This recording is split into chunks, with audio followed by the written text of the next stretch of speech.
Assalamualaikum warahmatullahi wabarakatuh. Pada kesempatan kali ini, saya akan menjelaskan tentang akuntansi aset dan liabilitas pengampunan pajak PSAK 70 dan PSAK 25. Sebelumnya, perkenalkan nama saya Muhammad Ilham, saya berasal dari kelompok 5. Jadi teman-teman, sebelum kita melangkah lebih jauh, alangkah baiknya dulu kita tahu apa sih yang menyebabkan latar belakang adanya PSAK 70 ini, serta apa penyebab dikeluarkannya PSAK 70 ini oleh IAI. PSAK 70 sendiri lahir karena Undang-Undang Nomor 11 Tahun 2016 tentang Tax Amnesty atau pengampunan pajak. Jadi, tax amnesty ini intinya adalah kita memberikan sejumlah uang tebusan kepada negara yang lalu mengungkapkan harta kita dalam surat pernyataan. Sehingga nantinya negara memberikan penghapusan pajak, penghapusan sanksi ADM, dan penghapusan sanksi pidana bagi yang ikut tax amnesty. Dari sini timbullah masalah teman-teman. Ini untuk akuntansinya gimana nantinya? Ini pengakuannya kapan, pengukurannya berdasarkan apa, penyajiannya di mana, serta perlu nggak sih diungkapkan di CLK? Serta perhitungannya nanti kayak apa? Apakah ikut program tax amnesty ini menguntungkan? Atau malah sebaliknya? Demi mendukung program pemerintah terkait tax amnesty, akhirnya IAI menerbitkan Exposure Draft PSAK 70. Penerbitan Exposure Draft PSAK 70 bertujuan untuk meminta tanggapan atas seluruh pengaturan dan paragraf dalam ED PSAK 70 tersebut, yang nantinya dapat memberikan panduan bagi pihak-pihak atau entitas yang ikut program tax amnesty yang sesuai dengan Undang-Undang Nomor 11 Tahun 2016. Dari ED PSAK 70 ini, lahirlah PSAK 70 yang nantinya akan memberikan panduan bagi entitas yang ikut program tax amnesty. Jadi teman-teman, diharapkan dengan adanya PSAK 70 ini dapat menjadi pedoman atas keraguan akuntansi yang timbul akibat Undang-Undang Nomor 11 Tahun 2016. Selanjutnya teman-teman, kita masuk pada yang paragraf kedua dari ED PSAK 70 ini, yaitu ruang lingkup. Entitas menerapkan persyaratan pernyataan ini dalam laporan keuangannya jika entitas mengakui aset atau liabilitas yang timbul dari pengampunan pajak. Jadi kurang lebih gini maksudnya teman-teman. Asalkan entitas tersebut ikut program tax amnesty, maka entitas tersebut diwajibkan untuk mengikuti persyaratan-persyaratan yang ada di dalam PSAK 70 ini, sejauh aset yang dilaporkan itu bersifat material. Yang nantinya di dalam PSAK 70 ini entitas diberi opsi pilihan apakah menggunakan PSAK 25 ataupun menggunakan aturan khusus PSAK 70. Yang jelas, salah satu dari dua opsi tersebut harus dieksekusi oleh entitas yang mengikuti program tax amnesty. Ikut PSAK 25 berarti entitas melakukan koreksi saldo laba pada periode sebelumnya, sedangkan jika mengikuti aturan khusus pada PSAK 70, entitas mengakui selisih aset dan liabilitas pengampunan pajak di tambahan modalisator. Lalu selanjutnya, kita bahas beberapa istilah penting yang ada di dalam PSAK 70 ini. Yang pertama adalah aset atau liabilitas pengampunan pajak. Adalah aset atau liabilitas yang timbul dari pengampunan pajak berdasarkan surat keterangan pengampunan pajak. Bisa dari aset repatriasi dari luar negeri ataupun aset yang belum pernah dilaporkan, ataupun dari liabilitas yang belum pernah dilaporkan pada laporan laba rugi fiskal dan laporan posisi keuangan fiskal.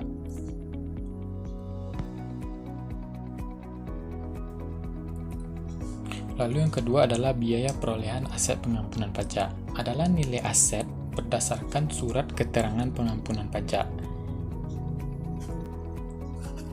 Lalu pengampunan pajak adalah penghapusan pajak yang seharusnya terhutang, tidak dikenai sanksi administrasi perpajakan dan sanksi pidana di bidang perpajakan dengan cara mengungkap aset dan membayar uang tebusan sebagaimana diatur dalam Undang-Undang Pengampunan Pajak. Lalu surat keterangan pengampunan pajak adalah surat yang diterbitkan oleh Menteri Keuangan sebagai bukti pemberian pengampunan pajak. Lalu yang kelima, ada namanya surat pernyataan harta untuk pengampunan pajak. Adalah surat yang digunakan oleh wajib pajak untuk mengungkapkan aset, liabilitas, nilai aset neto, serta perhitungan dan pembayaran uang tebusan. Bedanya, surat pernyataan ini semacam form yang diisi oleh entitas yang ikut program tax amnesty atau pengampunan pajak. Sedangkan surat keterangan adalah surat alasan atau persetujuan dari otoritas pajak terhadap aset atau liabilitas yang dilaporkan oleh entitas yang bersangkutan. Lalu uang tebusan. Ya, uang tebusan ini adalah uang yang nanti kita bayarkan ke kas negara untuk mendapatkan pengampunan pajak. Pada saat diterbitkannya surat keterangan, entitas dalam laporan posisi keuangannya, yang pertama, harus mengakui aset dan liabilitas pengampunan pajak jika pengakuan atas aset atau liabilitas tersebut disyaratkan oleh SAK. Lalu yang kedua, tidak mengakui suatu item sebagai aset dan liabilitas jika SAK tidak memperbolehkan pengakuan atas item tersebut. Lalu yang ketiga, mengukur, menyajikan, serta mengungkapkan aset dan liabilitas pengampunan pajak sesuai dengan SAK yang relevan. Itu pada paragraf yang keempat. Lalu pada paragraf yang kelima, terlepas dari ketentuan dalam paragraf keempat, pernyataan ini memberikan opsi bagi entitas pada saat pengakuan awal atau mengukur aset dan liabilitas pengampunan pajak sesuai dengan ketentuan dalam paragraf 6-14. Jadi di sini terdapat dua opsi. Yang pertama yaitu paragraf keempat dan paragraf kelima. Nanti entitas diberikan kebebasan untuk menentukan opsi apakah menggunakan paragraf keempat ataupun paragraf kelima. Jika entitas memilih opsi paragraf keempat, maka entitas tersebut wajib menerapkan PSAK 25 paragraf 41-53 dengan pendekatan retrospektif, serta melakukan restatement dan mengakui selisih aset dan liabilitas tak amnesti di saldo laba periode sebelumnya. Entitas melakukan koreksi pada periode sebelumnya. Namun, jika entitas memilih untuk melakukan opsi pada paragraf kelima, maka entitas wajib untuk menerapkan aturan-aturan khusus yang ada di PSAK 70 dengan pendekatan prospektif dan tidak perlu melakukan restatement serta mengakui selisih aset dan liabilitas pengampunan pajak di tambahan modal di sektor.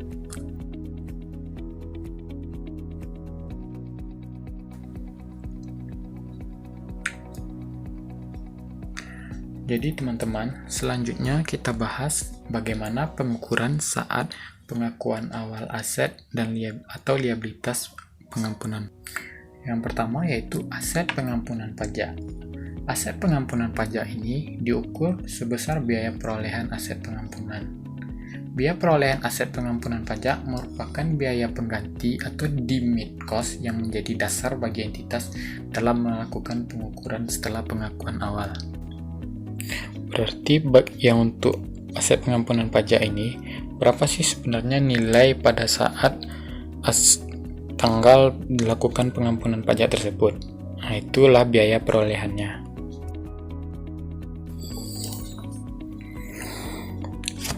Lalu yang kedua yaitu liabilitas pengampunan pajak. Liabilitas pengampunan pajak diukur sebesar kewajiban kontraktual untuk menyerahkan kas atau setara kas untuk menyelesaikan kewajiban yang berkaitan langsung dengan perolehan aset pengampunan pajak. Lalu selanjutnya, selisih antara aset pengampunan pajak dan liabilitas pengampunan pajak tersebut diakui dalam pos tambahan modal di sektor di ekuitas. Jumlah tersebut tidak dapat diakui sebagai laba rugi realisasi maupun direklasifikasi ke saldo laba. Inilah yang menjadi pembeda diterapkannya antara PSAK 25 ataupun aturan khusus pada PSAK 70 itu sendiri. Kemudian uang tebusan. Uang tebusan diakui sebagai beban pada laporan laba rugi periode berjalan. Kemudian pengukuran setelah pengakuan awal. Pengukuran setelah pengakuan awal aset dan liabilitas pengampunan pajak mengacu pada SAK relevan, antara lain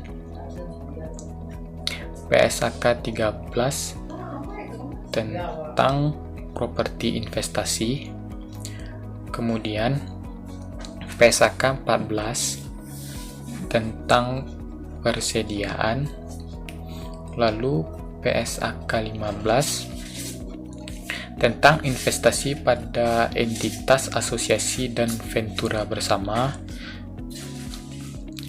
lalu PSAK 16 tentang aset tetap,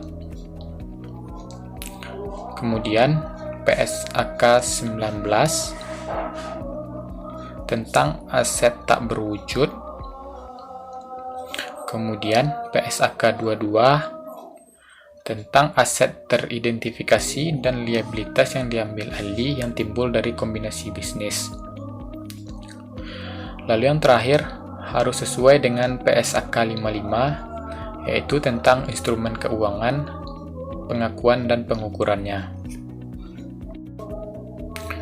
Penghentian pengakuan sama kayak pengukuran. Setelah pengakuan awal, entitas haruslah untuk menerapkan kriteria penghentian pengakuan atas masing aset dan liabilitas haruslah mengacu pada SAK relevan. Penyajian dan pengungkapan. Ada dua hal yang harus diperhatikan pada saat melakukan penyajian dari aset atau liabilitas pengampunan pajak ini. Yang pertama, aset dan liabilitas pengampunan pajak disajikan secara terpisah dari aset dan liabilitas lainnya dalam laporan keuangan. Ini jika mengikuti opsi pada PSAK 70 yang aturan khusus. Dan tidak boleh saling hapus atau saling offset. Karena perlakuan dari aset pengampunan pajak dan liabilitas pengampunan pajak ini berbeda dengan seperti aset dan liabilitas pajak tangguhan. Kemudian pengungkapan. Dua hal yang juga harus diperhatikan adalah yang pertama yaitu tanggal surat keterangan. Lalu yang kedua jumlah yang diakui sebagai aset pengampunan pajak berdasarkan surat keterangan serta jumlah liabilitas pengampunan pajak. Dua hal ini haruslah terdapat nanti di disclosure atau di CLAK, catatan atas laporan keuangan. Lalu selanjutnya ketentuan transisi. Jika entitas menerapkan pernyataan yang ada pada paragraf 6 dan 14 pada exposure draft PSAK 70 ini, maka perusahaan menerapkannya secara prospektif dan nggak perlu melakukan restatement. Kemudian, jika entitas menerapkan ketentuan dalam PSAK 25, kebijakan akuntansi perubahan estimasi akuntansi dan kesalahan paragraf 4153, jika memilih opsi sesuai dengan paragraf keempat pada ED PSAK 70 ini. Tanggal efektif diberlakukannya PSAK 70 ini adalah saat disahkannya Undang-Undang Pengampunan Pajak.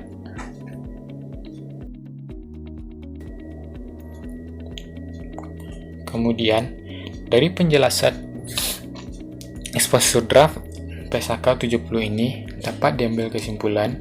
Yang pertama adalah Undang-Undang Pengampunan Pajak mengatur ketentuan perpajakan, namun tidak mengatur tentang perlakuan akuntansi.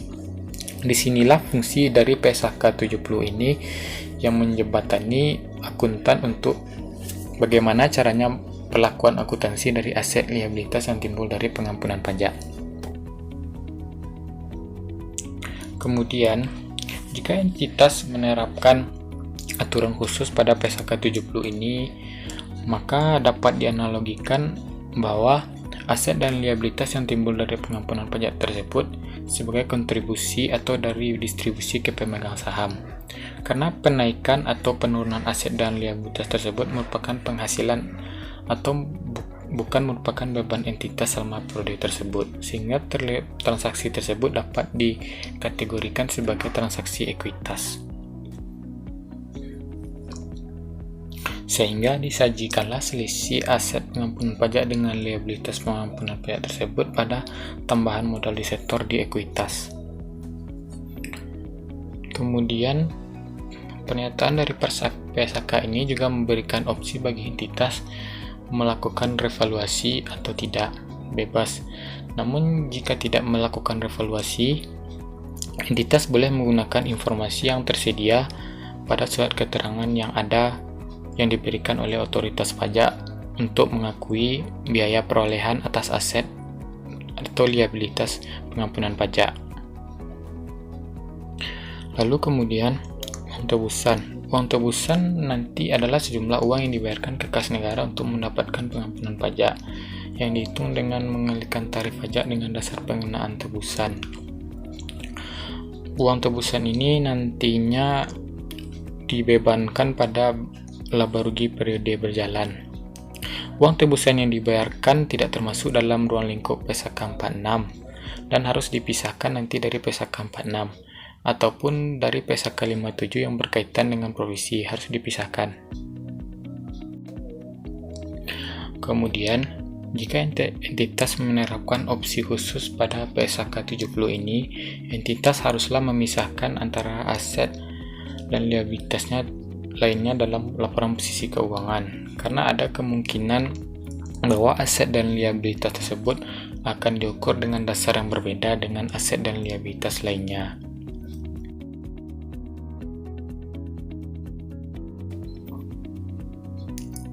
Kemudian selanjutnya kita bahas sebuah contoh soal.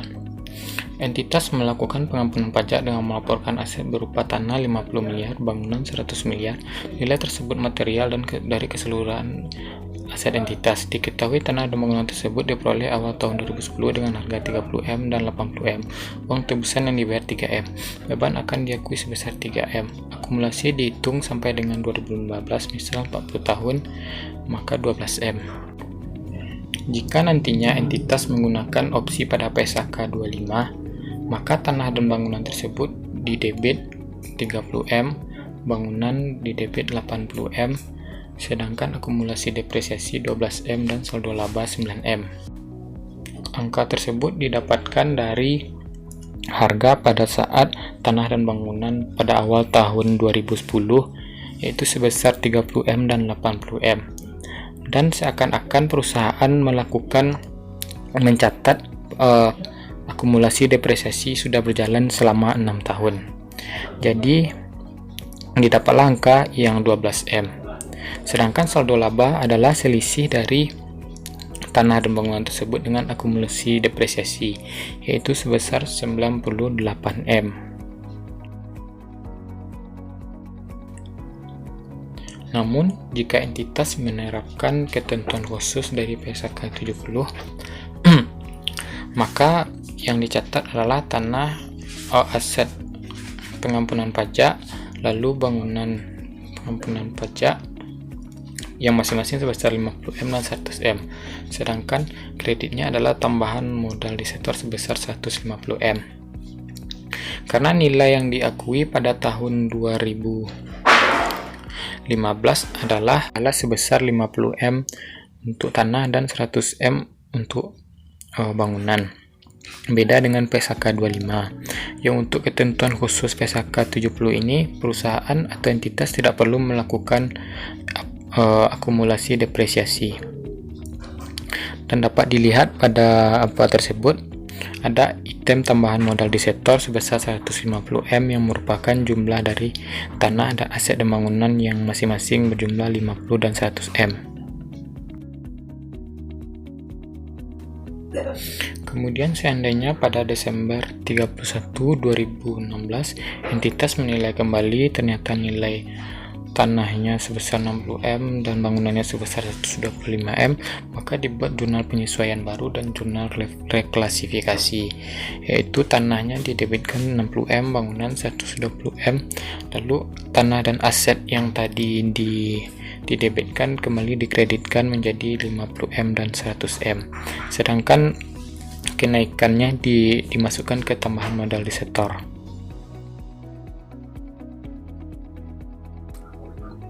Baiklah teman-teman, ini merupakan contoh kasus dari PT Guna Timur Raya dengan kode emiten truk yang saya dapatkan laporan keuangannya di situs IDX. Teman-teman bisa nanti cari sendiri, masukkan saja kode emitennya truk.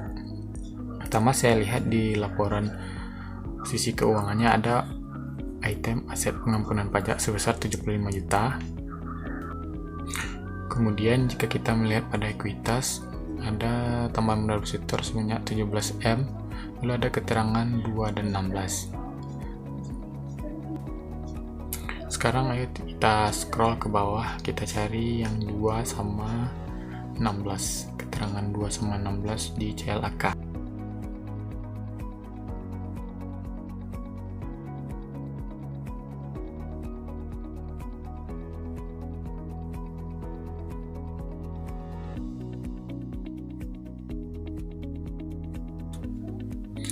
Akhirnya kita menemukan keterangan bagian 2 yang aset dan liabilitas pengampunan pajak, yang mana pada CLAK dicantumkan keterangan mengenai persyaratan dari aset dan liabilitas pengampunan pajak tersebut. Kemudian pada poin 16 dapat dilihat bahwa ada disajikan keterangan tarif dan tebusan. Nilai tanah pada tanggal 7 Oktober tersebut sebesar 75 juta dan uang tebusan sebesar 2%, sebesar 1.500.000. Assalamualaikum warahmatullahi wabarakatuh. Baiklah, selanjutnya kita masuk kepada materi PSAK 72. Dalam materi PSAK 72 yang mengenai pendapatan dari kontrak dengan pelanggan ini, terdapat beberapa hal yang menjadi topik pembahasan. Yang pertama adalah pendahuluan yang mencakup tujuan dan ruang lingkup, kemudian pengakuan, pengukuran, biaya kontrak, penyajian, dan pengungkapan. Untuk bagian pendahuluan, ada beberapa tujuan adanya PSAK 72 ini.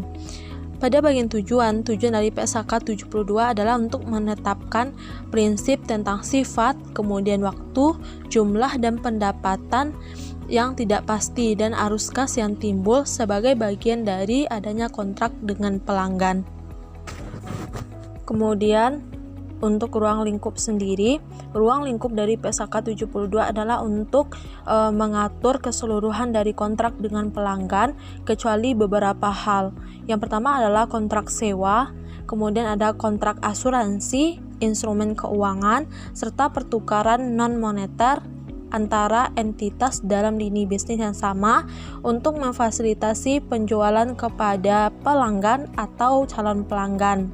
Jadi untuk kontrak sewa ini sudah punya aturan tersendiri, yaitu PSAK 30 mengenai sewa. Kemudian untuk kontrak asuransi itu juga memiliki aturan PSAK tersendiri, yaitu PSAK 62 mengenai kontrak asuransi. Serta instrumen keuangan itu baik itu pasal 71 mengenai instrumen keuangan, kemudian PSAK 60 mengenai laporan keuangan konsolidasi, PSAK 66, kemudian PSAK 4, PSAK 15 semuanya berkaitan dengan instrumen keuangan. Dan ini dikecualikan dari pengaturan PSAK nomor 72 ini. Begitu juga dengan pertukaran moneter antara entitas dalam lini bisnis yang sama untuk memfasilitasi penjualan kepada pelanggan atau pelanggan potensial, atau disebut juga dengan calon pelanggan. Selanjutnya kita masuk kepada bagian pengakuan dari PSAK 72. Dalam pengakuan PSAK 72 ada beberapa hal yang dibahas. Yang pertama adalah identifikasi kontrak, kemudian kombinasi kontrak, modifikasi kontrak, identifikasi kewajiban pelaksanaan, serta penyelesaian kewajiban pelaksanaan. Untuk mengidentifikasi kontrak, entitas hanya mencatat kontrak dengan pelanggan jika keseluruhan dari 5 kriteria terpenuhi. Kriteria yang pertama adalah para pihak di dalam kontrak tersebut menyetujui isi kontrak, baik secara tertulis, lisan, ataupun sesuai dengan praktek bisnis yang berlaku umum. Dan mereka berkomitmen untuk melaksanakan semua kewajiban yang timbul karena kontrak tersebut. Kemudian yang kedua, entitas dapat mengidentifikasi hak setiap pihak mengenai barang atau jasa yang akan dialihkan. Jadi entitas mampu untuk mengidentifikasi hak setiap pihak yang terlibat di dalam kontrak. Kemudian yang ketiga, adalah entitas dapat mengidentifikasi jangka waktu pembayaran barang atau jasa yang akan dialihkan. Jadi ketika di dalam kontrak tentu memiliki waktu penyelesaiannya, apakah kontrak itu akan berlaku dalam jangka waktu 1 tahun, 6 bulankah, 3 bulankah, atau 5 tahun dan lain sebagainya. Maka waktu ini harus diidentifikasi dengan baik oleh entitas dan dapat diidentifikasi pula. Kemudian yang keempat ini berkaitan dengan kontrak itu memiliki substansi komersial. Artinya semua hal-hal yang berkaitan dengan risiko, kemudian waktu, kemudian jumlah arus kas masa depan yang akan diterima oleh entitas itu dapat diperkirakan berubah sebagai akibat dari kontrak. Kemudian yang kelima yaitu berkaitan dengan menagih imbalan. Jadi entitas di kemudian hari dapat menagih imbalan mereka sebagai imbalan karena kontrak tersebut kepada pelanggan. Di dalam identifikasi kontrak terdapat 2 situasi. Yang pertama adalah situasi ketika tidak terdapat kontrak, kemudian situasi kontrak tidak terlaksana.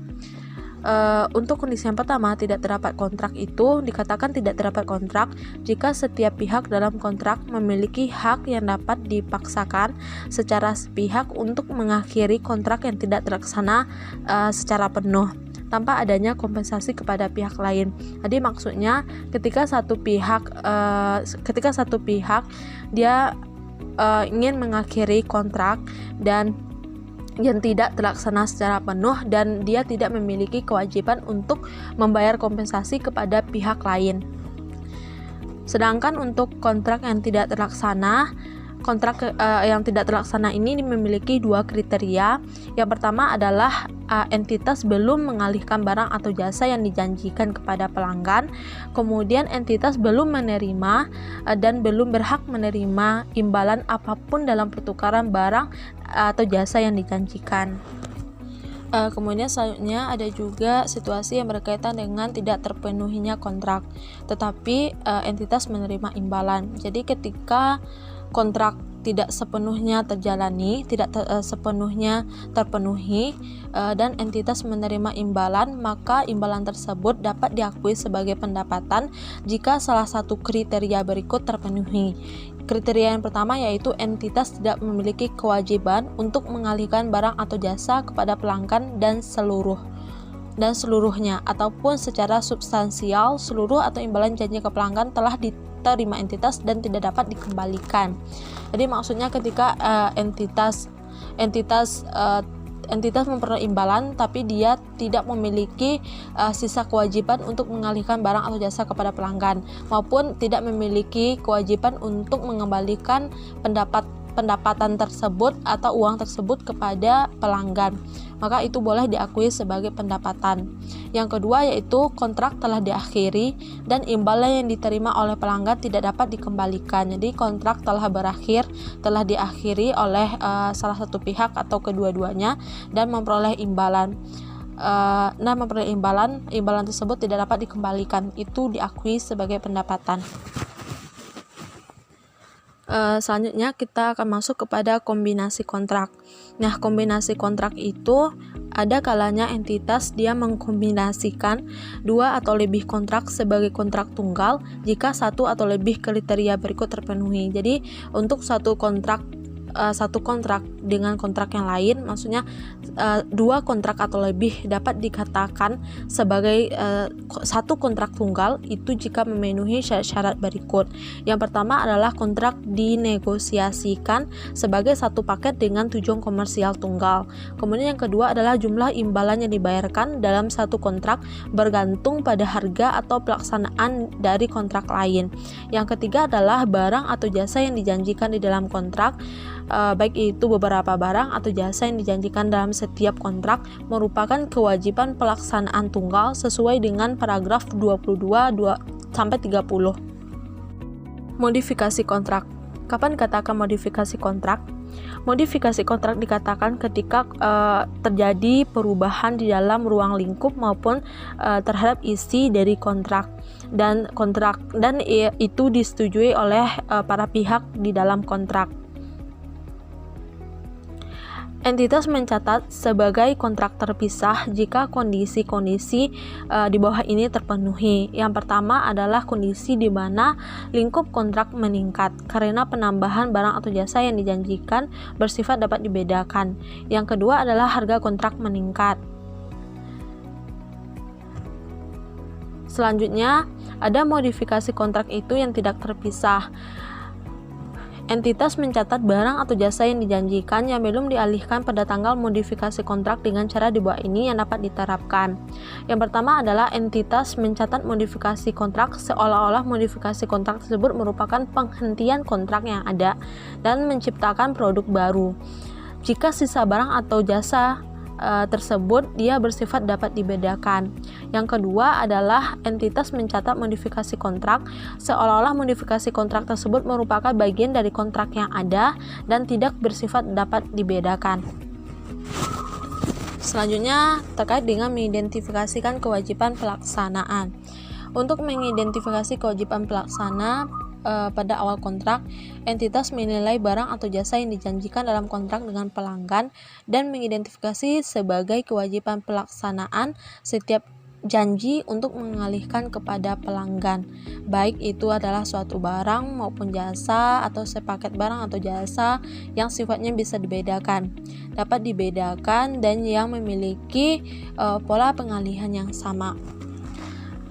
Kemudian terkait dengan janji kontrak dengan pelanggan, kontrak itu pada umumnya bersifat eksplisit terkait dengan barang atau jasa. Jadi di dalam perjanjian kontrak itu jelas disebutkan barang atau jasa yang akan dialihkan. Kemudian ada juga kewajiban pelaksanaan tidak terbatas pada barang atau jasa yang secara eksplisit dinyatakan dalam kontrak. Kemudian barang atau jasa bersifat dapat dibedakan, dapat berbentuk. Jadi barang atau jasa yang bersifat barang atau jasa itu bersifat dapat dibedakan dan dapat berbentuk. Dia dapat dibedakan dengan beberapa bentuk. Ada penjualan barang yang diproduksi, yang dibeli, kemudian pelaksanaan tugas, penyediaan jasa, jasa pengaturan, pembagian hak kepada barang dan jasa. Kemudian pengukuran. Nah, di dalam pengukuran ini ada beberapa hal yang menjadi fokus. Yang pertama adalah menentukan harga transaksi. Untuk harga transaksi ini berarti ada imbalan variabel, kemudian liabilitas pengembalian, estimasi, pembatasan imbalan variabel, dan lain sebagainya. Kemudian ada juga mengalokasikan harga transaksi kepada kewajiban pelaksanaan, perubahan dalam harga transaksi. Untuk harga transaksi itu haruslah yang bisa terukur. Kapan dikatakan terukur? Dikatakan terukur ketika kewajiban pelaksanaan diselesaikan. Entitas mengakui pendapatan atas sejumlah harga transaksi yang tidak termasuk estimasi atas imbalan variabel yang dibatasi yang dialokasikan terhadap kewajiban pelaksanaan. Harga transaksi adalah jumlah imbalan yang diperkirakan menjadi hak entitas di dalam pertukaran untuk mengalihkan barang atau jasa kepada pelanggan, tidak termasuk jumlah yang ditagih atas nama pihak ketiga. Misalkan pajak, maka tidak termasuk pajak untuk harga transaksi. Betul-betul hanya berupa harga barang itu dari pihak kedua. Kemudian mengalokasikan harga transaksi terhadap kewajiban pelaksanaan. Mengalokasikan harga transaksi adalah entitas mengalokasikan harga transaksi terhadap setiap kewajiban pelaksanaan dan jumlah yang menggambarkan jumlah imbalan diharapkan menjadi hak entitas. Kemudian entitas mengalokasikan harga transaksi terhadap setiap kewajiban pelaksanaan yang diidentifikasi dalam kontrak dengan ada dua. Yang pertama adalah dengan dasar harga jual berdiri sendiri relatif, kemudian kecuali diatur khusus untuk alokasi diskon dan untuk alokasi imbalan yang mencakup variabel. Seperti yang dijelaskan di depan, bahwasanya ada kontrak itu yang bisa dimodifikasi, artinya bisa dilakukan perubahan terhadap isi dari kontrak tersebut. Maka tidak jarang juga terjadi perubahan harga dari transaksi, dan itulah yang disebut dengan perubahan harga transaksi. Selanjutnya berkaitan dengan penyelesaian kewajiban pelaksanaan. Kapan dikatakan entitas dapat mengakui pendapatannya? Entitas dapat mengakui pendapatannya ketika dia sudah menyelesaikan semua kewajibannya kepada pelanggan, sudah menyerahkan aset, kemudian juga menyelesaikan semua kewajibannya kepada pelanggan. Maka pendapatan selama kontrak itu bisa diakui sebagai pendapatan ketika kontrak selesai. Kemudian ada kalanya entitas itu dapat menyelesaikan kontrak itu ada sepanjang waktu dalam proses kontrak, kemudian ada yang suatu waktu dapat kontrak itu dijalankan dan diselesaikan. Nah, untuk ukuran kemajuan terhadap penyelesaian kewajiban pelaksanaan secara penuh itu menggunakan dua metode. Yang pertama adalah metode pengukuran kemajuan, kemudian adalah dengan menggunakan pengukuran kemajuan yang rasional. Untuk yang kontrak atau kewajiban pelaksanaan yang diselesaikan sepanjang waktu, terdapat beberapa kriteria. Yang pertama adalah pelanggan secara simultan menerima dan mengonsumsi manfaat yang disediakan. Kemudian kinerja entitas menciptakan atau meningkatkan aset dikendalikan oleh pelanggan. Yang ketiga, kinerja entitas tidak menciptakan suatu aset dengan penggunaan alternatif terhadap entitas, dan entitas memiliki hak atas pembayaran yang dapat dipaksakan atas kinerja yang diselesaikan sampai saat ini. Kemudian kontrak itu tidak selalu dapat diselesaikan sepanjang kontrak, tetapi ada kontrak-kontrak yang proses pengerjaannya itu betul-betul hanya satu waktu, dan satu waktunya itu tidak dapat diperkirakan dengan baik. Yang jelas kontrak itu selesai hanya satu waktu saja, tidak sepanjang waktu penyelesaian kontrak. Biaya inkremental ini diakui oleh perusahaan entitas ketika perolehan kontrak dengan pelanggan sebagai aset jika entitas memperkirakan untuk memulihkan biaya tersebut. Jadi biaya-biaya semuanya terkait dengan kontrak dapat dipulihkan menjadi biaya. Kemudian selanjutnya yang kedua itu adalah biaya pemenuhan kontrak diakui sebagai aset. Jadi ketika biaya yang terjadi dalam pemenuhan kontrak dengan pelanggan tidak berada dalam ruang lingkup pernyataan lain, entitas mengakui sebagai artinya biaya tersebut boleh diakui sebagai aset oleh entitas, dan juga tetap dengan kriteria-kriterianya yang ada, yaitu adalah biaya berkaitan secara langsung dengan kontrak, kemudian biaya menghasilkan atau meningkatkan sumber daya entitas, serta biaya diharapkan akan dipulihkan. Dan yang terakhir terkait dengan biaya kontrak itu adalah dengan amortisasi penurunan nilai. Amortisasi penurunan nilai diakui, artinya aset diamortisasi dengan dasar sistematik yang konsisten dengan pengalihan kepada pelanggan atas barang atau jasa yang berkaitan dengan aset. Aset dapat berkaitan dengan barang atau jasa dengan kontrak yang diantisipasi secara spesifik. Kemudian entitas mengakui rugi penurunan nilai dalam laba atau rugi jika tercatat aset yang diakui melebihi jumlah sisa dari imbal yang diharapkan entitas untuk diterima. Kemudian biaya yang berkaitan langsung dengan penyediaan barang atau jasa yang belum diakui sebagai beban. Nah, selanjutnya kita masuk kepada poin penyajian. Ketika salah satu pihak dalam kontrak telah melaksanakan, entitas menyajikan kontrak dalam laporan posisi keuangan sebagai, yang pertama adalah sebagai aset kontrak ketika kewajiban lebih besar daripada imbalan yang diterima.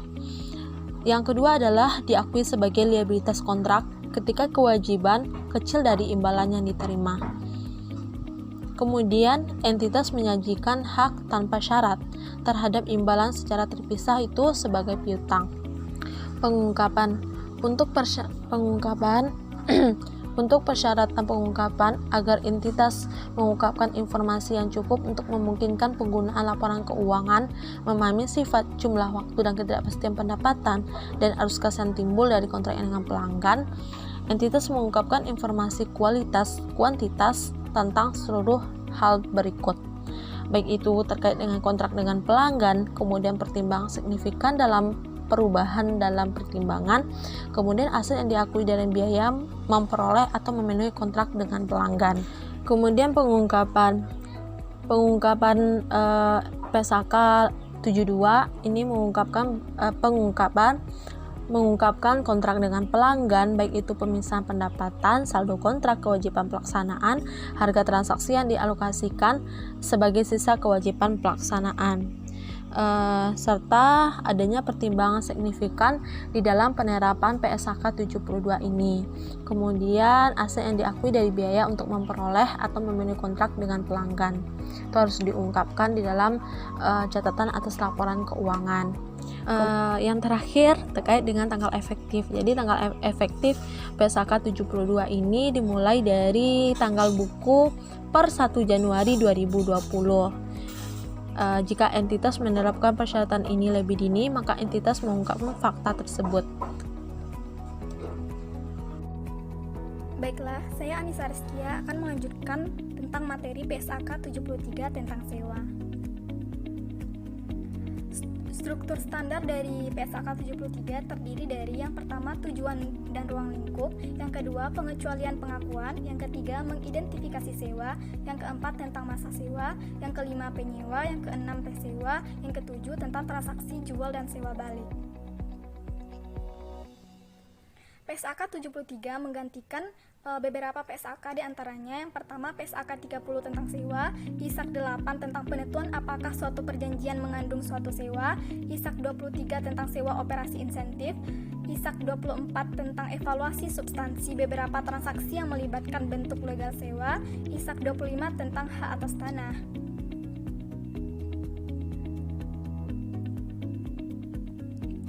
Tanggal efektif penggunaan PSAK 73 ini adalah pada tanggal 1 Januari 2020.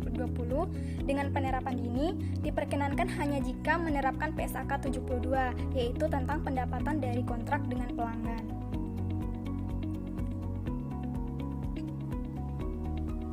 Tujuan dari diterapkannya PSAK 73 ini yaitu untuk menetapkan prinsip pengakuan, pengukuran, penyajian, dan pengungkapan atas sewa dengan memperkenalkan model akuntansi tunggal khususnya untuk penyewa. Pokok pengaturannya yaitu penyewa disyaratkan untuk mengakui aset hak guna atau right of use asset dan liabilitas sewa pengecualian untuk sewa jangka pendek dan sewa yang aset pendasarnya atau underlying aset bernilai rendah. Selanjutnya kita masuk ke ruang lingkup dari PSAK 73. Yang pertama yaitu sewa dalam rangka eksplorasi atau penambangan mineral, minyak, gas alam, dan sumber daya serupa yang tidak dapat diperbarui. Terdapat dalam PSAK 64 yaitu aktivitas eksplorasi dan evaluasi pada pertambangan sumber daya mineral.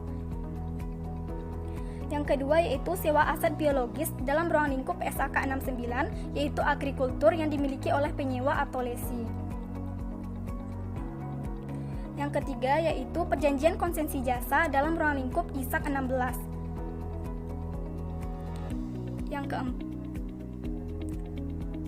Yang keempat yaitu lisensi kekayaan intelektual yang diberikan oleh pesewa atau lesor dalam ruang lingkup PSAK 72, yaitu pendapatan dari kontrak dengan pelanggan.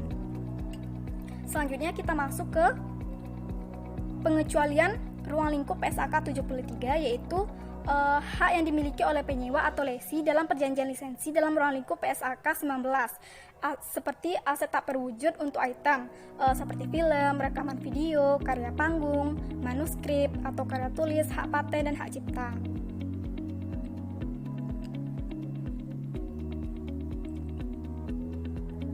Untuk pengecualian ruang lingkup ini bisa bersifat opsional, yaitu sewa atas aset tak berwujud lain selain dari poin yang saya jelaskan tadi diperkenankan, namun tidak disyaratkan untuk menerapkan PSAK 73. Bersifat opsional apabila sewa jangka pendeknya kurang lebih 12 bulan dan tidak mengandung opsi beli, penentuan masa sewa cukup pasti dan berdasarkan kelas aset pendasar. Yang kedua yaitu sewa aset bernilai rendah, contohnya laptop, HP, furnitur kantor. Aset pendasar tidak memiliki ketergantungan atau interrelasi yang tinggi dengan aset lain, bernilai rendah ketika baru, tanpa memperhatikan materialitas dan berdasarkan sewa pesewa. Jika menerapkan opsi pengecualian ini, maka sewa diperlakukan serupa dengan sewa operasi. Selanjutnya kita masuk ke mengidentifikasi sewa. Identifikasi sewa. Suatu kontrak merupakan atau mengandung sewa jika kontrak tersebut memberikan hak untuk mengendalikan penggunaan aset identifikasian selama suatu jangka waktu untuk dipertukarkan dengan imbalan. Jangka waktu dapat dideskripsikan sebagai jumlah penggunaan aset identifikasian, misalnya seperti unit produksi, dan entitas menilai kembali kontrak jika syarat dan ketentuan kontrak berubah. Selanjutnya kita lihat skema bagaimana cara mengidentifikasi sewa. Kita perhatikan yang pertama, apakah asetnya identifikasian. Yang dimaksud dengan aset identifikasian di sini adalah apakah bisa ditetapkan secara eksplisit atau secara implisit, misalnya adanya nomor serial yang telah ditetapkan. Yang kedua, pemasok atau supplier tidak memiliki hak substantif, misalnya tidak ada aset alternatif yang tersedia dan manfaat mensubstitusi tidak melebihi biaya. Yang ketiga, bagian kapasitas aset secara fisik dapat dibedakan, misalnya lantai dari suatu gedung.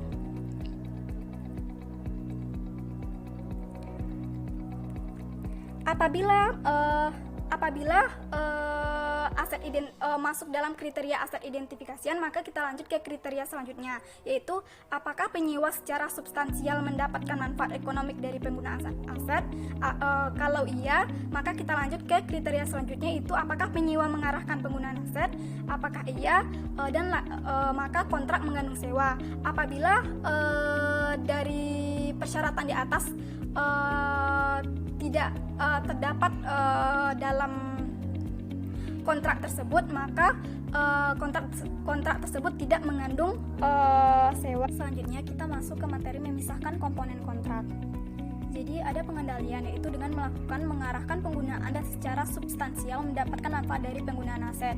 Jadi jika suatu kontrak mengandung sewa dan juga jasa, maka penyewa bisa melakukan opsi yang pertama memisahkan komponen sewa dan non sewa, yang kedua mengalokasikan imbalan dengan menggunakan harga tersendiri yang relatif. Selanjutnya kita masuk ke masa sewa. Masa sewa merupakan periode yang tidak dapat dibatalkan dan juga periode yang dicakup oleh opsi untuk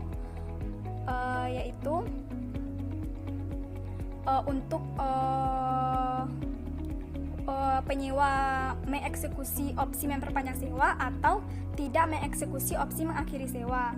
Maka ada faktor-faktornya. Yang pertama dapat ditentukan oleh faktor insentif ekonomi. Di antaranya syarat dan ketentuan kontraktual dibandingkan dengan harga pasar, perbaikan aset sewaan yang signifikan, biaya terkait penghentian sewa.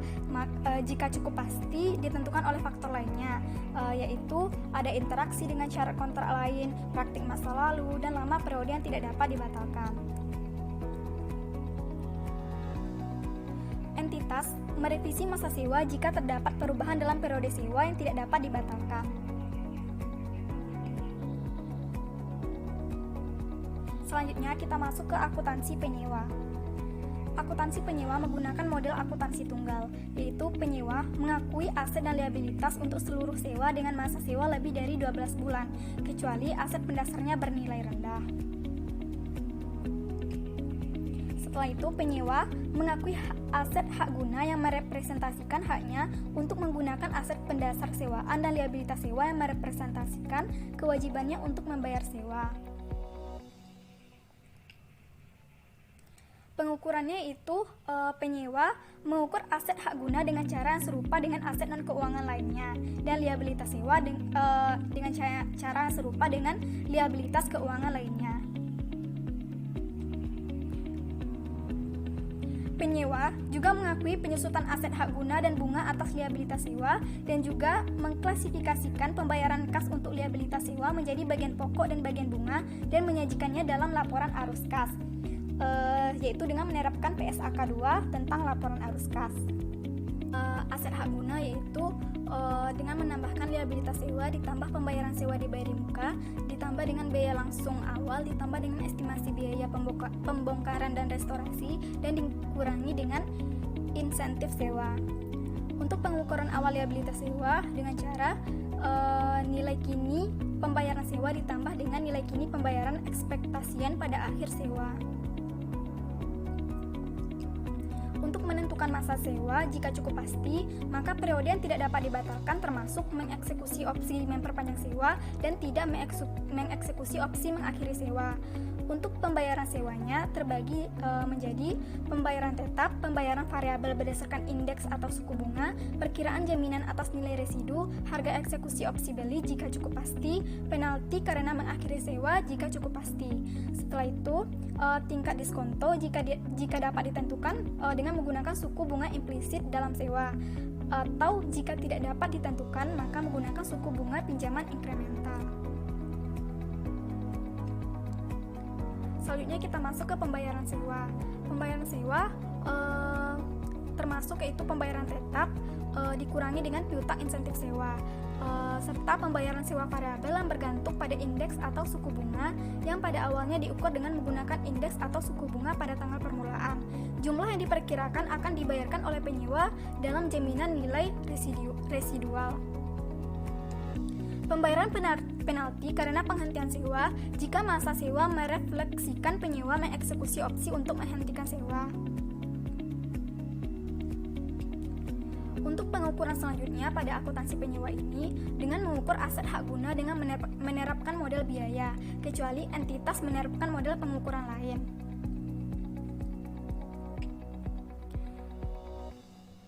Selanjutnya yaitu mengukur liabilitas sewa untuk merefleksikan bunga atas liabilitas sewa, sewa yang telah dibayar dan penilaian kembali atau modifikasi sewa, atau pembayaran sewa tetap secara substansi revisian, serta mengukur kembali liabilitas sewa untuk merefleksikan perubahan pembayaran sewa. Untuk pengukuran selanjutnya aset hak guna menggunakan model biaya, yaitu dapat kita lihat pada penyusutan sesuai dengan PSAK 16 aset tetap, periode penyusutan dengan menentukan mana yang lebih pendek antara masa sewa dan umur manfaat. Yang ketiga yaitu uji penurunan nilai sesuai dengan PSAK 48 yaitu penurunan nilai aset. Untuk aset hak guna menggunakan model alternatif, yaitu yang pertama menggunakan model evaluasi sesuai dengan PSAK 16 yaitu aset tetap, yang kedua itu menggunakan model nilai wajar sesuai dengan PSAK 13 yaitu properti investasi.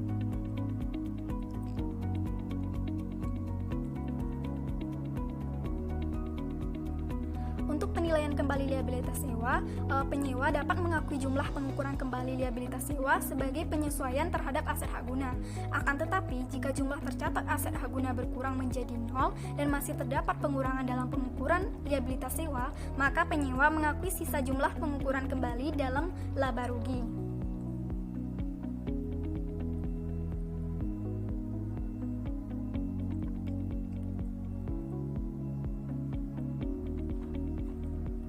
Penyewa mengukur kembali liabilitas sewa dengan mendiskontokan pembayaran sewa revisian menggunakan tingkat diskonto revisian jika terdapat perubahan masa sewa dan terdapat perubahan pada penilaian atas opsi untuk membeli aset pendasar.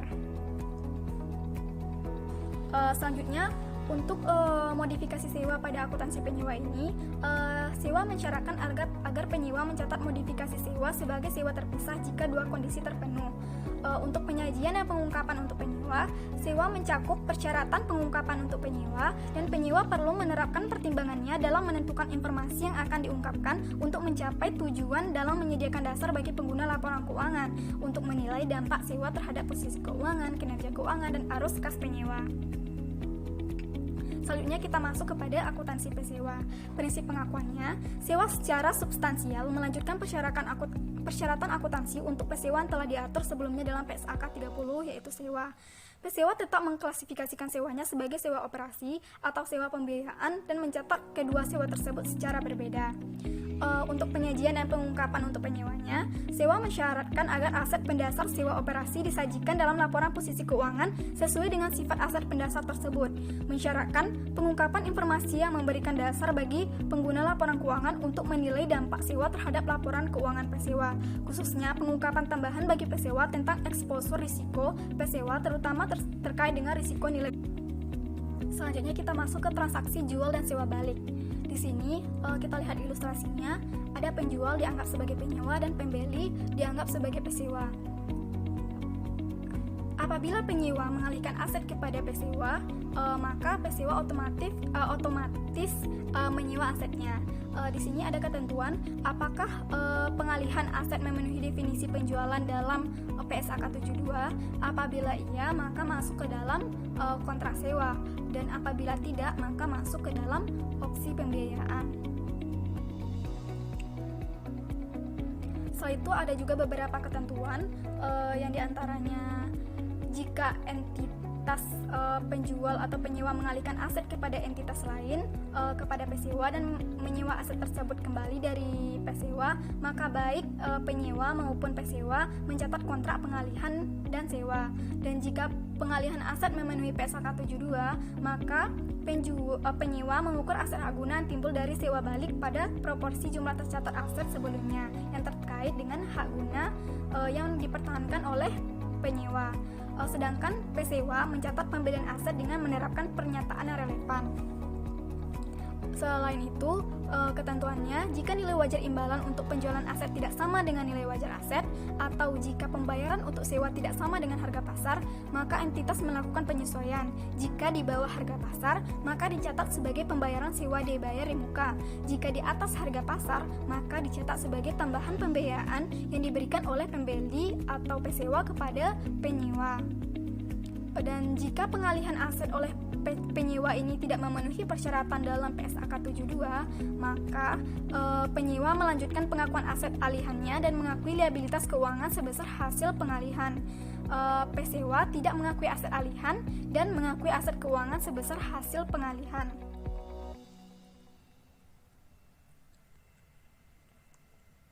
Selanjutnya kita lihat ketentuan transisi dari PSAK 73 ini. Langkah pertama yang harus dilakukan yaitu mengidentifikasi populasi kontrak, yaitu dengan menilai kembali definisi sewa pada seluruh kontrak yang ada saat ini atau hanya untuk kontrak yang disepakati pada atau setelah tanggal penerapan awal. Yang kedua, menerapkan pengecualian pengakuan untuk sewa jangka pendek atau sewa aset bernilai rendah. Langkah kedua yang dilakukan yaitu menentukan ketentuan transisi, yaitu apakah menetapkan retrospektif penuh, yaitu tanpa menerapkan cara praktis terdapat dalam PSAK 25, yaitu kebijakan akuntansi, perubahan estimasi akuntansi dan kesalahan, atau menerapkan retrospektif modifikasian, yaitu mengidentifikasi populasi kontrak dengan menerapkan cara praktis untuk sewa yang berakhir dalam 12 bulan. Ada dua, yaitu ada aset hak guna mengecualikan biaya langsung pada tanggal penerapan awal, dan liabilitas sewa, yaitu tingkat diskonto tunggal untuk portofolio dengan karakteristik yang cukup serupa. Untuk aset hak guna, penilaian sewa bersifat memberatkan sebagai alternatif penurunan nilai, sedangkan untuk liabilitas sewa menggunakan tinjauan ke belakang atau hindsight dalam menentukan masa sewa. Selanjutnya kita masuk ke pencabutan ISAK 25 hak atas tanah. ISAK 25 ini mengatur tentang perlakuan akuntansi tanah dalam bentuk hak atas tanah yang bersifat sekunder, seperti hak guna usaha, hak guna bangunan, dan hak pakai. Pencabutan ISAK 25 ini dikarenakan hak guna bangunan, hak guna usaha, hak pakai berkarakteristik seperti dapat dijual kembali, dapat digunakan sebagai jaminan, nilai kini dari hak residual tanah diperkirakan lebih kecil, biaya pengurusan perpanjangan hak tidak substansial.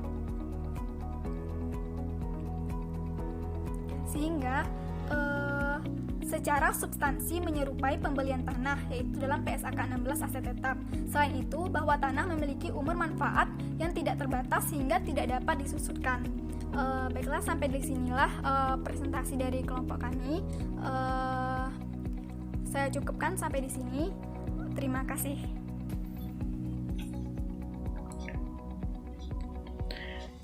Mungkin sekian penyampaian presentasi kami pada kesempatan video kali ini.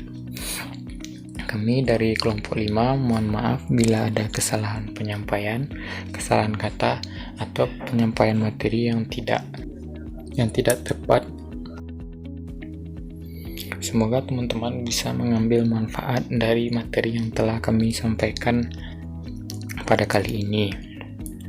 Terima kasih. Saya akhiri. Assalamualaikum warahmatullahi wabarakatuh.